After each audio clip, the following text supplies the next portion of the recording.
Now, the remaining part of that particular question, that is the find the code word sequence for input message sequence 1011. The input message sequence is 4-bit, so that's why we draw the 4 stages in a code tree. Always remember, students, whatever the input message sequence is given, that is the input message sequence is given for the 4-bit, so you have to draw the 4 stages of that particular code tree. Now, how do we find the code word sequence for that input messages? As we know that the first bit of that input message sequence is 1. And at in that particular code tree, the input message, the 1 goes to downward.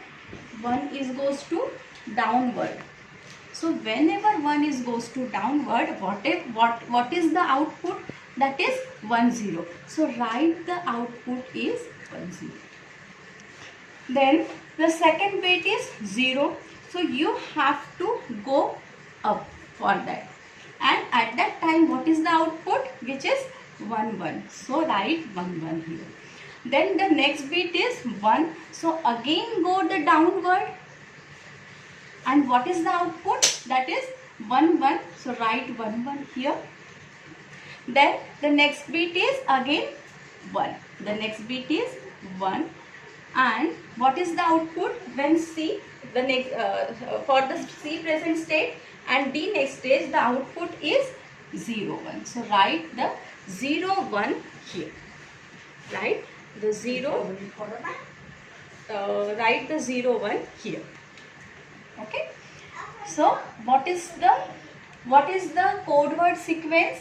Code word sequence become, that is 1 for 1011, it becomes 10111101.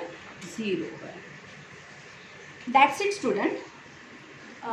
This is all about the encoding of the convolution code. In my next lecture, I will explain you the decoding of the convolution code, that is called as the Viterbi algorithm.